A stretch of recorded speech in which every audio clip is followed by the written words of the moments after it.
Why do you want to join a networking group? And why do you want to be part of that function?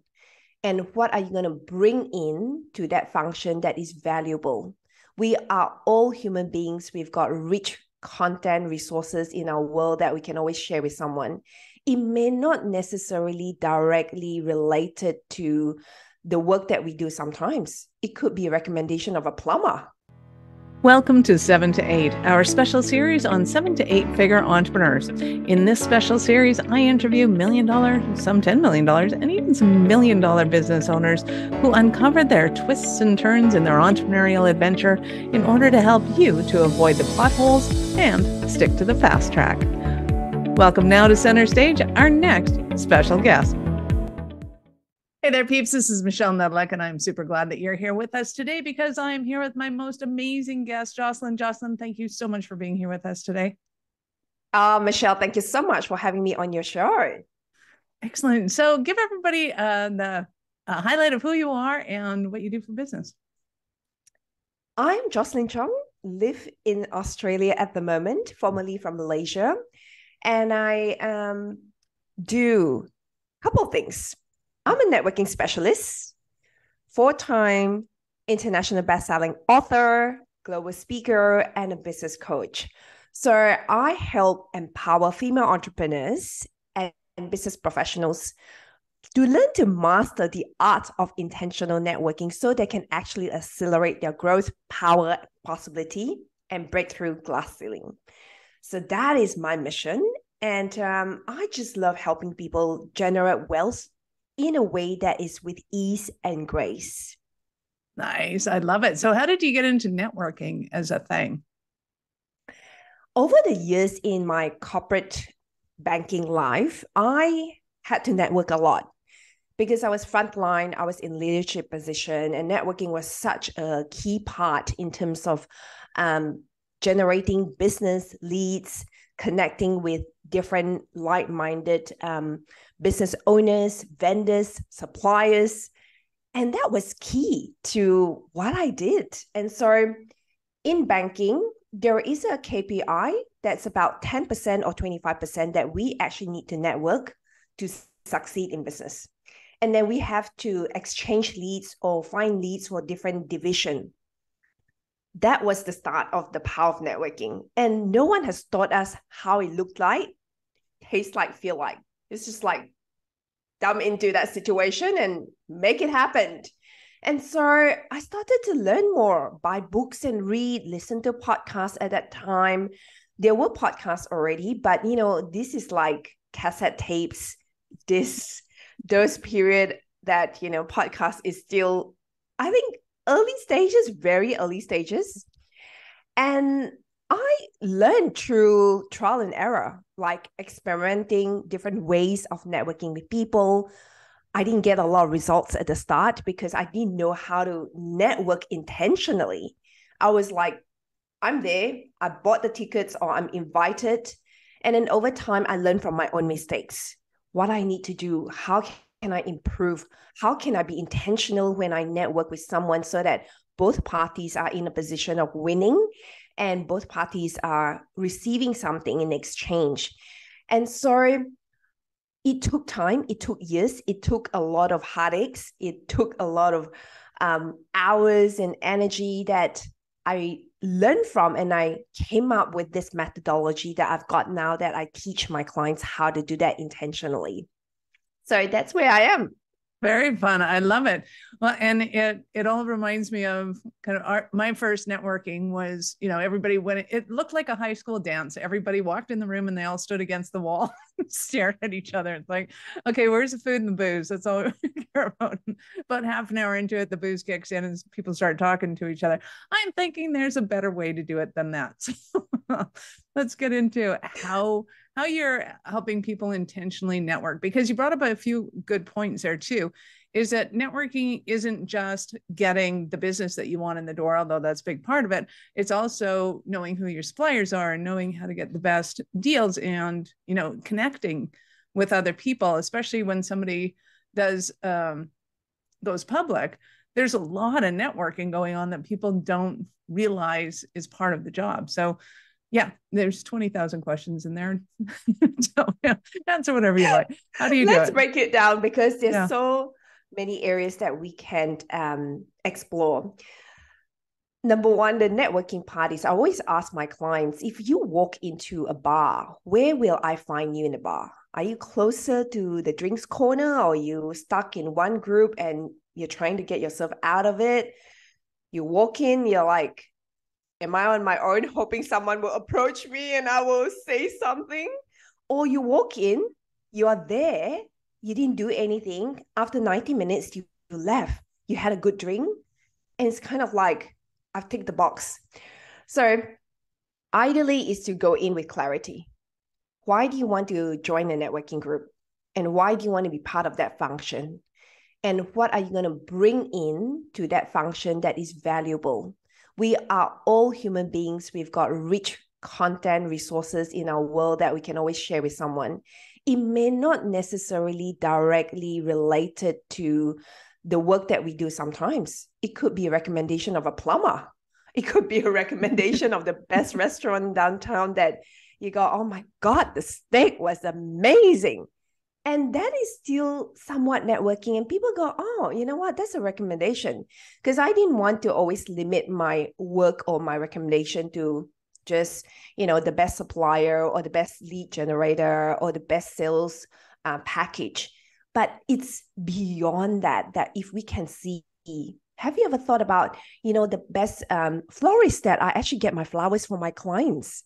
I ordered, because for us in corporate and business, we always want to give gifts to our clients at the end of the year or during their birthday. And you want to order chocolates, right? And you want to order them in a way that is so presentable and well packaged and nicely delivered. So who would you go to? And it's those things that made a lot of difference, where you network and right, the deal with Cocoa Black is amazing. The way they package it is wonderful.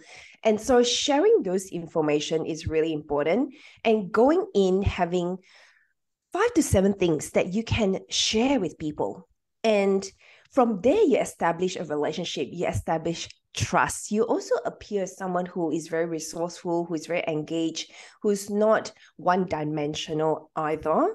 And when you have conversation with people, it is a dialogue, which is really important, because sometimes in networking, people can be sounding a little bit more interrogative, like, oh, sorry, da, da, da, da, da. It's like, how about if we have a dialogue? Like, not so much the questions that are coming in as though, I'm questioned by my boss, what have I done about something? But in a way that is really fun, exciting, and make it light. And people will know you, like you, trust you. And then they'll be like, I love the energy. Because at the end of the day, people buy from people they like the way they feel, that it makes them feel better. Not it makes them feel heavier or forced or pushed into a corner to get something because of whatever reason it may be. But people want to work with someone that is enjoyable, that is going to be a relationship that they go, I can deepen this relationship.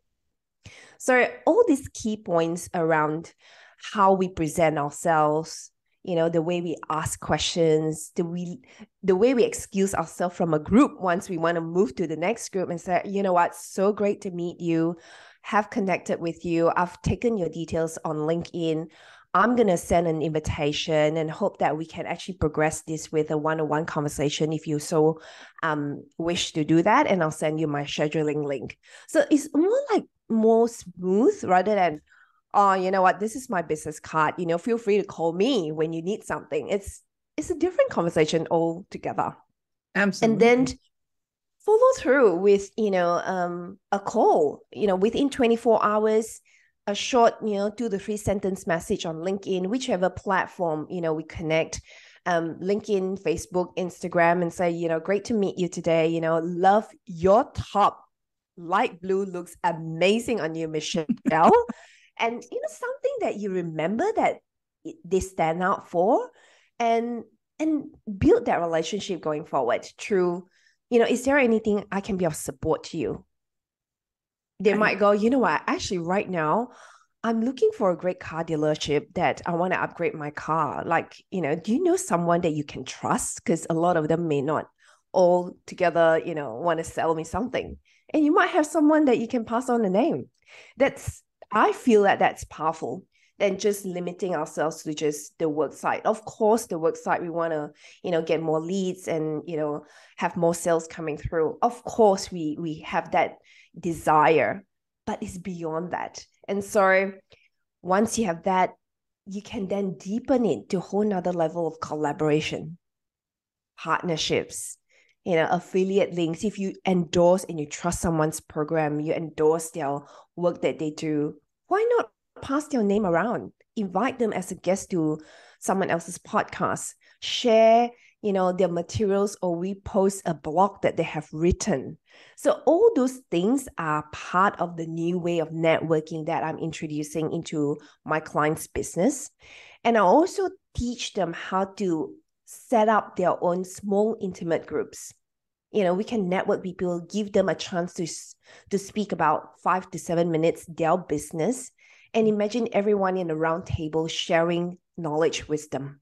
The best book they have read about marketing in the last 6 months, or, nuggets of wisdom that they have received from a social media conference that they have been to. It's all these things that the more knowledge we share, the more expansion and the more growth we can actually compound over time. And that is the power of networking as well.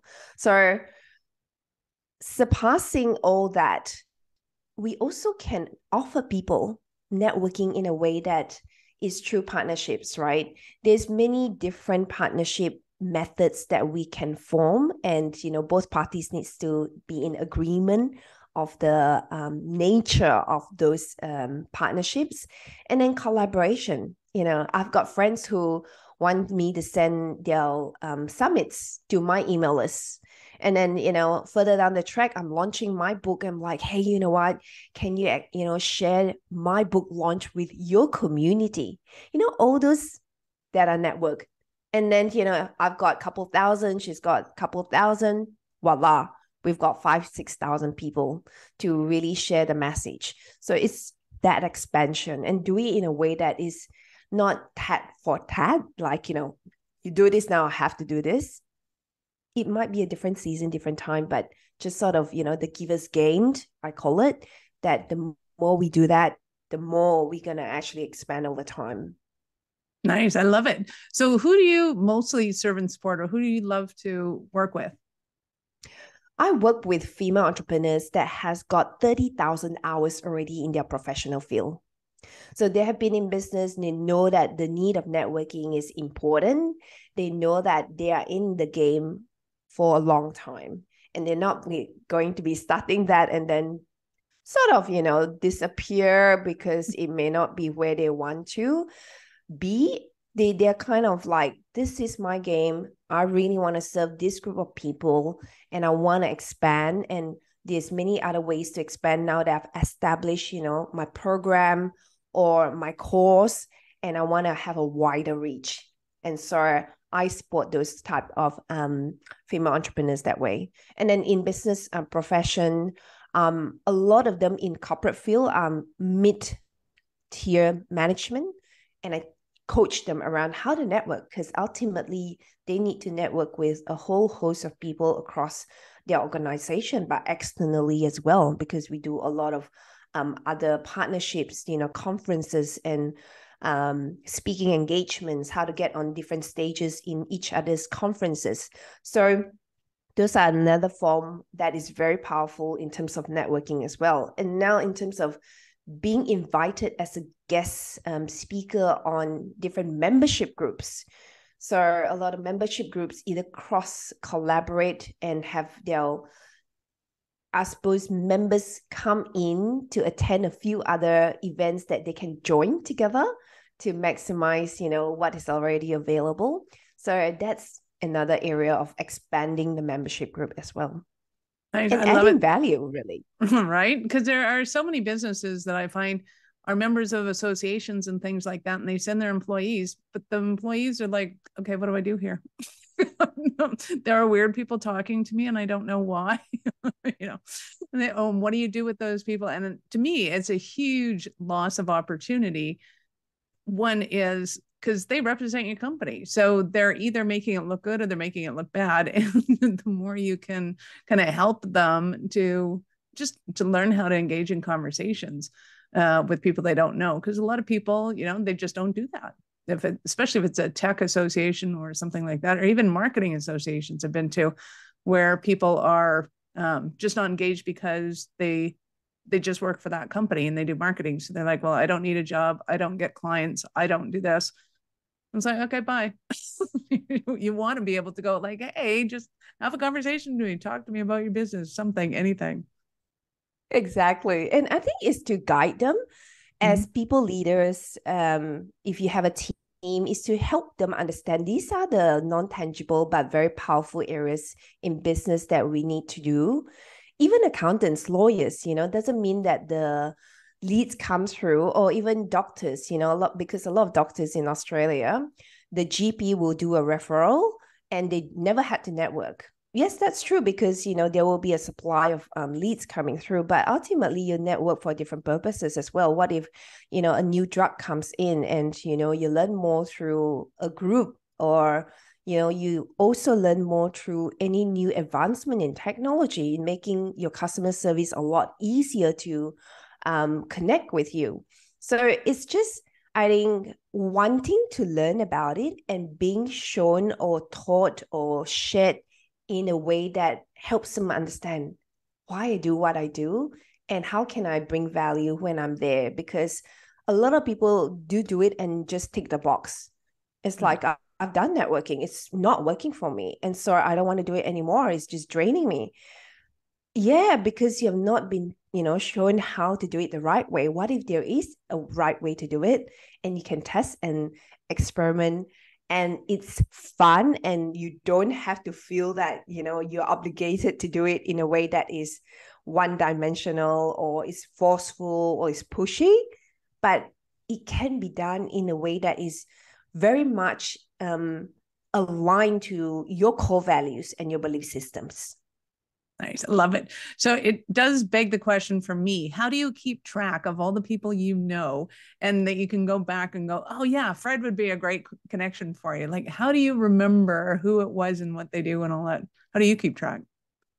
So by nature, I remember people really well. Nice. That's one of my superpowers. Like, I remember their story or something that they told me 6 years ago, or they had a kid that, love something. I just had that memory. Nice. But I also know that a lot of people don't. So for those who doesn't have that kind of memory, I would offer, number one, take down notes, like one sentence in your phone contact, the notes section, just like Michelle loves blue, like anything. Note key things, right? Yep. Or his wife's name is Shaina, or drives a BMW X5 or whatever, it's something. And our note section, we don't use it well enough. And our contacts, right? So punch in their contact details on our phone and their email address and 3 things you remember that stood out for them. And that is enough. And so that's how we keep track. And of course, when you deepen the relationship over one-on-one conversation for 20 minutes, you have a structure. Here's the structure that I would offer. Write down your own bio, and then the first part of the meeting, split it up, right? 50-50. I'm Jocelyn Chong. This is what I do. This is how I can support you. And then watch the time and give that other person the opportunity to speak, because it requires discipline. A lot of people love telling their stories, and then that 20 minutes is consumed by one person only. So it's just that discipline and go, you know what, we're going to split this time, and the agenda is to get to know each other. And this 50 minutes or, 50-50, 20-minute session is to really get a taste of how we can support each other. And then from there, we can follow through with, some action items, or I can make quality introductions to you. Or, is there something that you want me to share on my social media, because we believe that, we can support each other that way. So it's just those subtle things that helps us remember for who we have spoken to and how they can support us or how we can support them. Nice. I love it. So give me an example of a Cinderella story of one of your clients. Yep. So I have an interior designer, and she's been in business for quite a while, and she had gone through a family situation which was not pleasant, and it took about 18 months of her time, her energy, her resources to really sit back and reconsider what she wants to do in her business. So she came to me and she needed to upgrade her business and really work with a group of people that she absolutely loved. So she was not very clear around her niche market because she goes, people come to me, they love me. It was like, great, word of mouth is very powerful. But then she had a lot of issue with a lot of clients who demand so much of her time. And she didn't know how to deal with those conflicts. And then it causes a lot of issue for her vendors. And so I taught her and said, look, you know what, maybe we need to understand, the 6 years of your business, who are the people that always come to you, they pay the price, they don't negotiate to the very bottom dollar. And who are those people? And she goes, actually, they are all doctors. They love my work. And, they are the major portion of people that absolutely appreciate what I do. They are, always working so well with my vendors when, there's suppliers coming in for curtains, for carpets. It's just like, they just open their door to get things done. And I said, all right, that's a great data because you got 6 years of data to, reflect back on. And so we narrowed down to that group of people that she's going to attract. And then I go, so how do you find them now? Because doctors don't go out, and how do you network? And so she goes, all right, I will need to network with people in my group where I know all these doctors.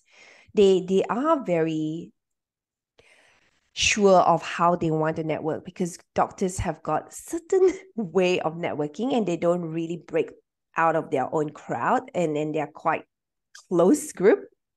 And I go, how do you break into that close group? She goes, you know what? I'm going to really, number one, invite them into a smaller, intimate environment and share about what I do. And also share a lot of graphics and visuals, how I did it. And from there, I might ask if they have got other friends in their network that they can refer business to. And then we created a pathway for her to have a one-on-one conversation that's easy because doctors work at different schedule in Australia, especially for consultants where they do surgeries and they're not 9 to 5. They could be odd hours. And how you're going to accommodate to their needs as well. So then we have a pathway around how we engage them, how we network with them, how we know how to speak to them because doctors think differently. And, the network that they need support. Sometimes it's not just one area. They actually need support in many areas, but they just don't have the time. So do you have resource lists that you can refer them to? And then, can you refer them to materials that sometimes they are interested to learn because they've got kids and their kids' activities, they want a best swimming teacher or the best piano teacher, who do you know in your network? So we created very much an asset of resource and then help her grow that. So by the end of our time together, she has significantly grew her business using that method of networking that is not force and push, because by nature also she's someone quite introvert. She's just lovely. She's just lovely. She exudes just magnetism. And so those are the things like clear networking pathway, clear niche that she wants to target with, how to converse with this group of doctors that not just go beyond the work that she does as an interior designer, but more. So it was really powerful, and they came to see her and they refer to their group of people. It's just like, you know what, Diana is good, so go and see her. It's as good as that. And that's how her leads just come through. So she has got so many good reports to share with me all the time. Nice. I love that. So what are some of the struggles that somebody might be having thinking, oh my God, Jocelyn, I need you so badly? they're already exhausted and stuck. They have got a business and a product or services, and they go, where to from now? I've done all this, the hours, the time. I don't know how else because I'm doing it on my own. I've tested everything, but had a bad taste in the past. And I fear that if I spend more money and I join another networking group, it's just going to be the same old method. So you hear that they really feel somewhat exhaustion, disappointment, bitterness because they had a bad experience. And you can see and feel that in their emotions, in their facial expression when they say about it. And they are good ones to come my way that, I show them how to do that. So the first part of what I teach them how to do that is to help them understand who they are, to help them go back to the place of where they get excited, where they are relaxed, feeling lighter to engage people. Because I teach about magnetic networking, and we want to be magnetic. And to be magnetic, we need to work from the inside out, which means we need to build the strength within. And sometimes over time, we can be, quite tired and depleted. And so I help them let go of those things that really drain their energy. And we work through that in detail and understand what drained their energy, what's the energy leak in their life, their business. And then we give them tools to show them how to lift up their energy. And when they are lifted, they're like, oh my God, people just want to work with me.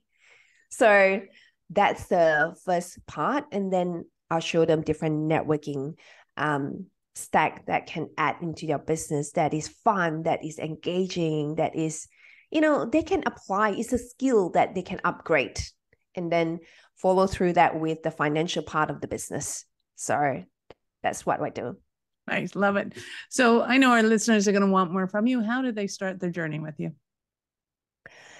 Come to my website, jocelynchong.com.au. There's plenty of free resources there that you can tap into in my website.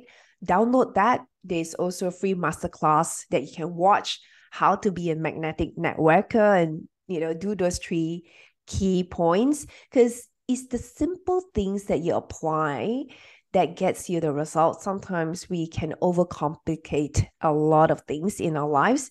And I love the art of dialing back, pulling away, deleting, unsubscribing, decluttering, and then create space and then set it up with clean energy. And then, work it through that way. There's also other social media platforms that I'm present. I'm on LinkedIn, I'm on Facebook, I'm on Instagram, so you can come and say hello and connect with me and we can chat and get to know each other. Nice. I love it. So I get to ask you now, at what point in life did you know that you were especially kind of crazy enough to think that you could become an entrepreneur?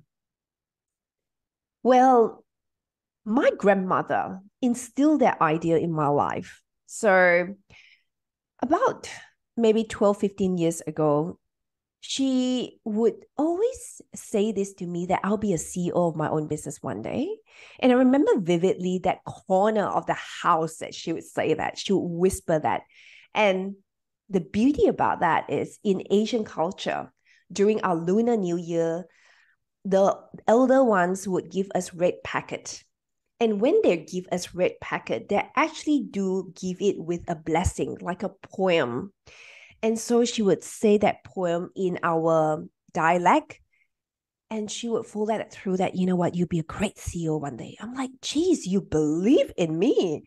And so at that point in time, I had this vision that I want to be the CEO of the top bank in Australia. That I thought that was the goal and the idea. But I grew up in a family business.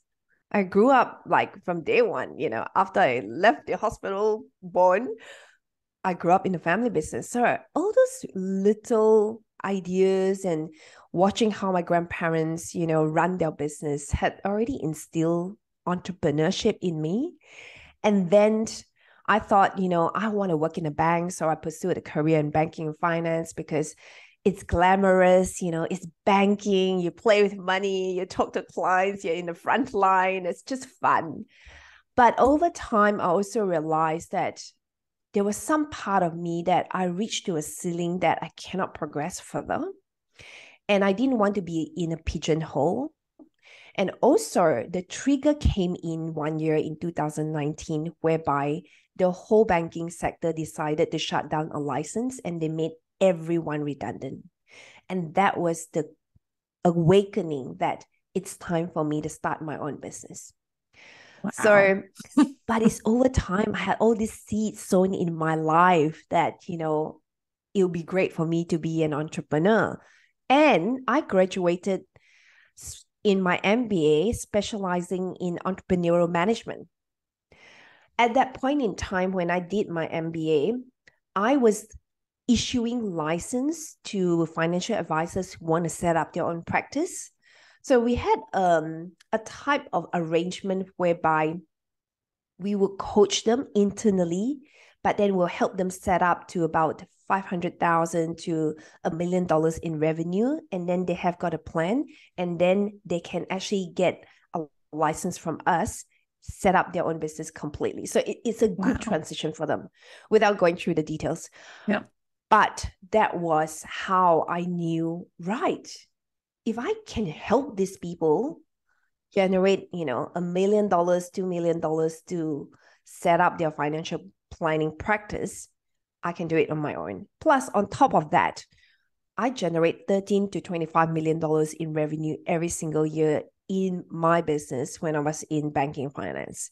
So, I knew what it looks like from an operational perspective, from a finance perspective, from a sales perspective, from a people management perspective, from a marketing perspective, from leading teams, a whole heap, right? All the key areas that we need to do in business. I witnessed that, seen that, and that was like for that many years, I go, that is very possible to do it in my own world and also to do it in my own terms. So I wanted to do that because I wanted freedom as well. And I didn't want to be limited by the 9 to 5. And also I want to do it because I want to enjoy it and to do something that allows creativity. In the corporate sector, sometimes you're limited in the way you want to share things and, recommend things because the vision of the company has already been set by the CEO and the board. So it's harder to bring in creativity into it. Of course, they ask for feedback, but it's just more limiting. Whereas as a CEO of our own business, we get to, change, simplify things, add things, increase, things in different ways, remove all sorts, quicker, faster. Nice. I love it. So what was it like making your first million? Or do you remember? I think, yes. I think sometimes it's a cumulative effect. Mm-hmm. And then you have this moment and go, oh my God, I did that first million. I didn't think it was possible. But also a lot of times for me, my style had been, I had that vision, and sometimes it's for years that you play that thought. It's important to already visualize, feel that thought. And then it took time to reach there as well. And then sometimes it's like, you're there.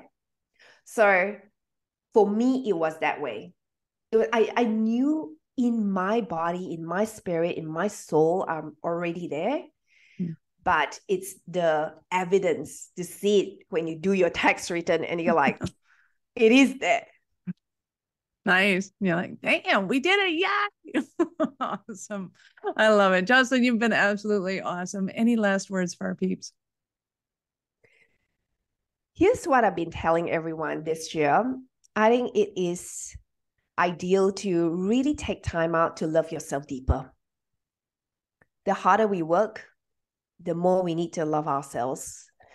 So devote more time to loving yourself, building a relationship with who you are, getting deeper into why you do what you do, and how you can create even more impact in this world at a global capacity. Because, with Zoom today, with podcasting, with online summits, with book collaborations at a global capacity, we can create a global impact.